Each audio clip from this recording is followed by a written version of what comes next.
morning, good morning, good morning. This is Mount Vernon Matters. This is Jamie Pessin, your host, and we are going to talk about Mount Vernon-related topics. What's the best topic to talk about today? Let me guess. Somebody getting elected to run our town. So what I did is I invited one of our city council candidates, Marcus Griffith, on to the show. Good morning, sir. Good morning. How are you? I'm doing great. It's good to see you, and I see you often, and I understand you're running for city council. Can you tell me why? Well, I was on the council before, and right. I'm looking to run again. I think I have a lot of experience, and I'm here to help the city. What year were you on the council previously? I was appointed in 2008, I believe it was, and then I ran for office right after that and won for my unexpired term. Awesome. So what led you back to seeking office? It has to be a difficult job. Well, I've never really left. Even though I'm not a councilman right now, I was appointed to the city planning board. So I've been on the planning board for the last 4 years. So officially, I'm still a city official, and I'm still doing the work of the city. Wow. So you got in, you stayed in, and you're helping the city progress. Correct. So let me ask you a question about the city planning board. What have been your experiences there for the last few years? There's a lot to do in Mount Vernon. There's people always coming to the planning board or to the city to look to build something. We've had many successes since I've been on, one being CVS on Sanford Boulevard, the T-Mobile store on Sanford Boulevard across from the ice cream factory. That place was a gas station that, hadn't been built in years, and we got something, accomplished there. Munrod is on Sanford Boulevard behind the McDonald's. So there's a lot of activity going on that the planning board can be very proud of. And there's a lot of projects that are not happening that would have been bad for the city that we've rejected. That's what I'm interested in. And I'm not going to have you call anybody directly out, but what type of projects have come across, not specifically, but we would like to put this here. And then as the planning board, you said, hey, wait a second. This neighborhood is not for that. What type of situations occurred? Can you speak on that? I can't think of anything specifically, but I do know we are very conscious about traffic problems and density and things like that in the wrong neighborhood. So, we have a great community and we want to keep it that way. So sometimes people come in and think something would work. And then from a broader perspective, we see that we don't think it would work. And we have to give the applicant reasons why. And we deny them on their own merits. And it's always to protect the residents of Mount Vernon. So that's what we act on. Mount Vernon is a very populated town already. It's also the city of homes. Do you think building up is a way for our economy to grow, or is that not for this town? I think we have a great opportunity in our downtown area to improve the density.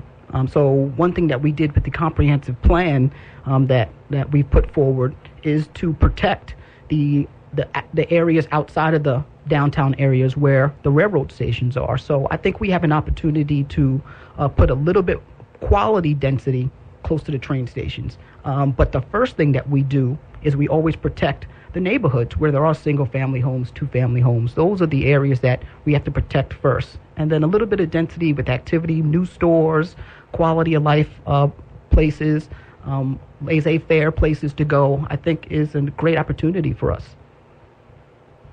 Thank you.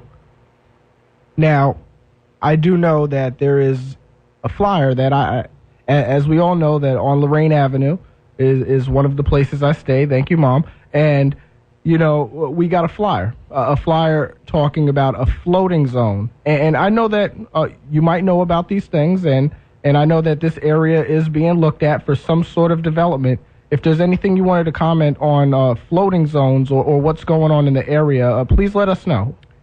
Well, the planning board has just approved, and we sent it to the city council for there to be a senior overlay zone, I think is the term that we're referring to.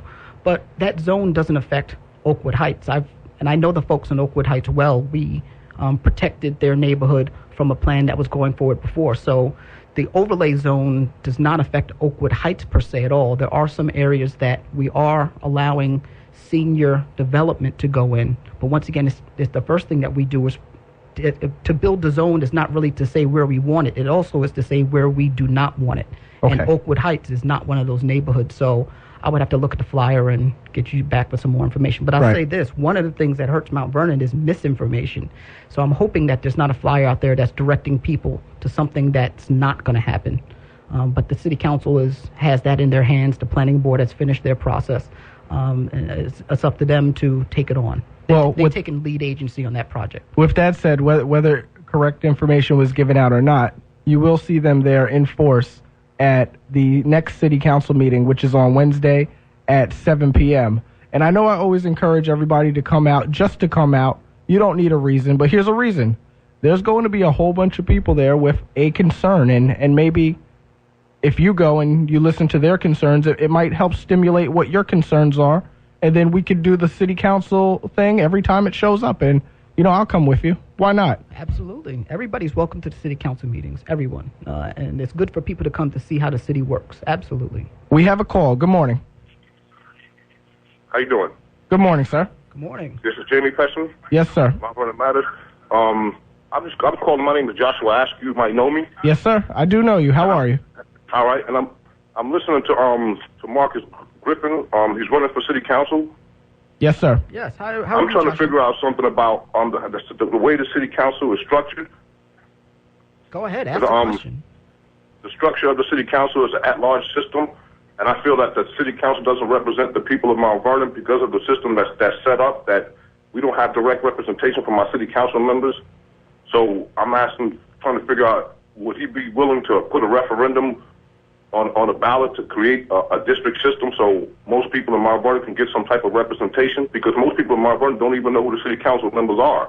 Because these elections come, you have low voter turnout rates, and then you have a city council member, and then no one speaks in the best interest of the community. Because the community has a lot of issues that we see in our community, like unemployment and so forth, and welfare and so forth and so on, and no one in city council addresses it.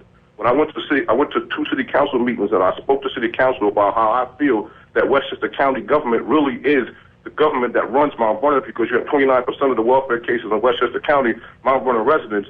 The city council told me that I had to speak to my county legislator, but I should have an opportunity to speak directly to my city council, and my city council should be able to go into county government to see what is affecting our community and try to change it.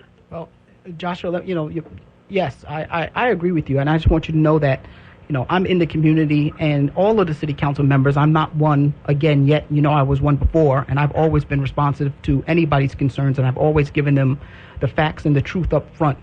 So I'm always available, and there should be no question there. I'm also available in my outreach communities. I'm a member of the NAACP. I'm part of Mount Vernon Neighbors United.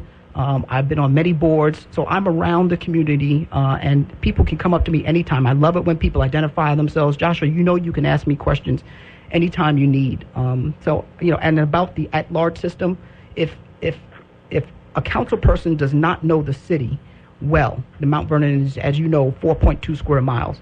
If a city council person does not know the city in detail and people in each one of those neighborhoods, then there's a problem. And I can definitely say, I know. That's why I'm saying the problem is, if we don't have a district system, we're not being represented, because we need a city council member that represents where we live at.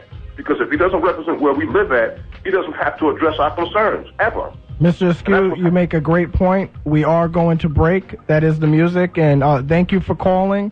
Call us back if you have any further concerns about this. And Mount Vernon Matters, we're going to break. Thank you, everybody.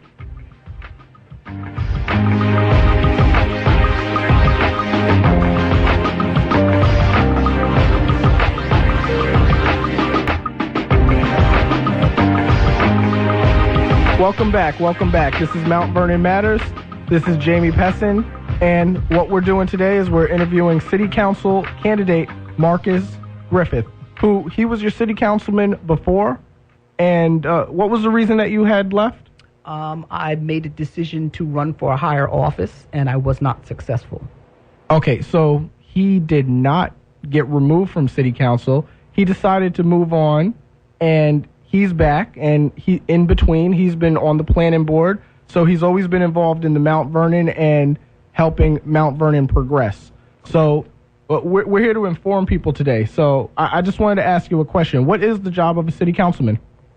Well, a city councilman is really supposed to write the laws for the city. We're a legislating body, and we write the laws and we make sure that the city charter and the city code are maintained. One of the second responsibilities, huge responsibilities, is to review the budget when it comes in annually, and any large expenditure is important. For example, after the budget is passed, the budget is a 1-year plan for the city, financial plan for the city, and then we also have the capital projects, which are long-term planning that we do.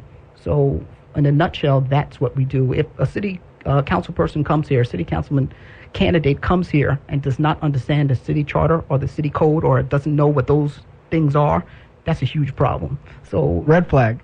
Big red flag. That's the main responsibility of a council person, and we're not responsible for enforcement. So we can pass all the laws that we want, but to actually have them enforced is a different body that handles that. So how do you pass a law that you must enforce? Well, you have to be careful with laws that you cannot enforce. One thing that people wanted us to do was have a curfew, and that sounds great, but how do you enforce that?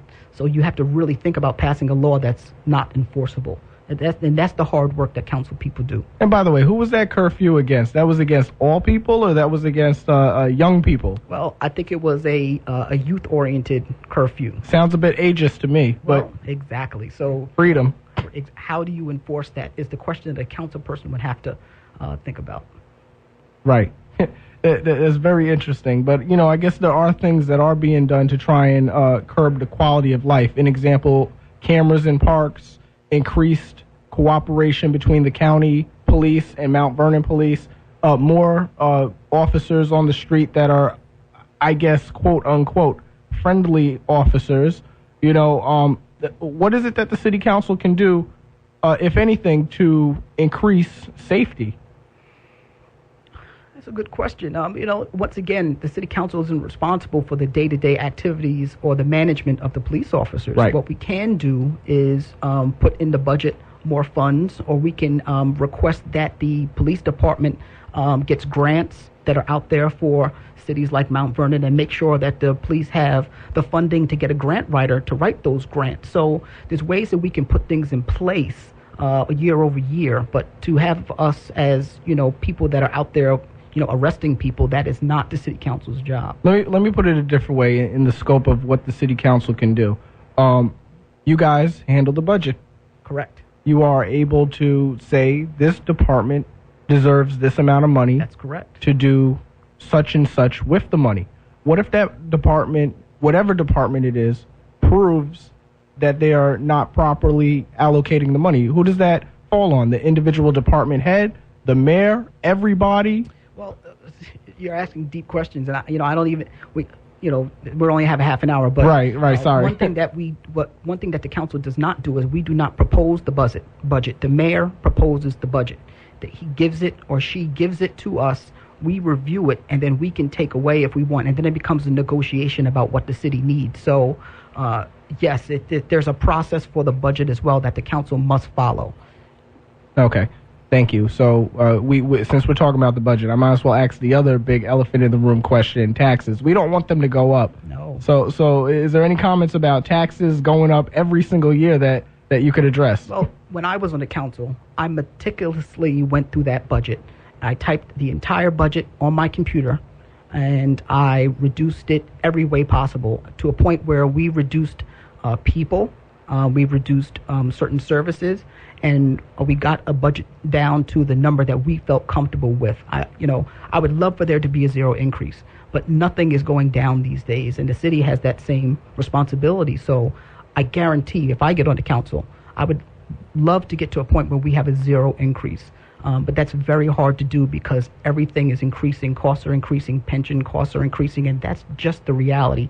This 2% notion that came from the governor's office is very misleading because it's not, cities are not able to maintain the services that people expect with that 2% increase. And I invite anybody to sit down with me to review the city budget. I'll tell you one thing that I'm planning to do. I'm planning on my website when it's released is to have a feature called iPay, where you can actually type in your house number or give me your assessment value, and I will deliver back to you your portion of the city's budget, how much you pay for sanitation, how much of the council's salary you pay.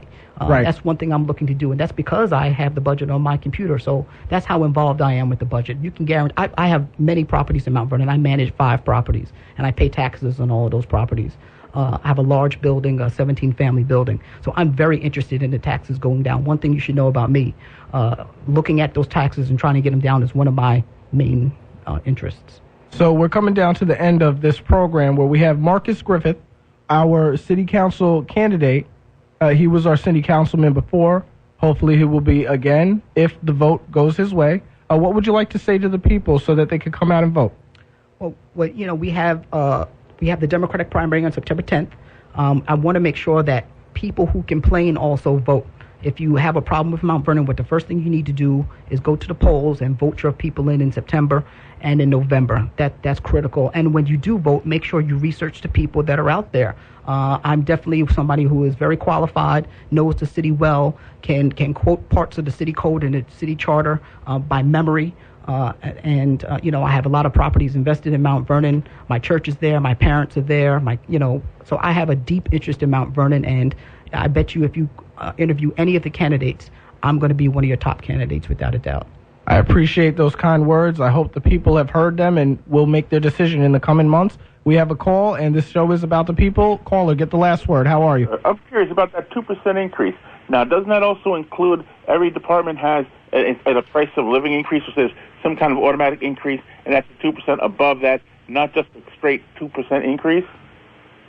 You're talking about the departments in City Hall? Well, everything. When you say the government, the governor only has a 2% increase, but it's not a flat 2%. All the things already have an increase year to year. That's 2% above that, correct? Okay, well, caller, you called in a little bit after the time. We have 30 seconds. I'll allow him to address your comment. Right. Call us next week, and we'll finish up with your comments. But thank you for your call. So just real quick, the 2% is very limiting. It's not actually 2%. And, of course, the intent is that we don't go above that. And if you do, you have to have a special vote to go above that. So basically what the governor has said is you want to make sure that if you do want to go over that 2%, that the council looks at it deeper and has a special majority vote just for that 2%. In a nutshell, that's where we're at. Thank you, Marcus. Now, this was Marcus Griffith. He's running for city council. Come out, get to know him. People did get to know him to the point where they elected him before. Come and see what he's doing now. And use your vote wisely. This is Mount Vernon Matters. Jamie Pessin, thank you for coming, sir. Thank you. Great show, Jamie. Have a good night.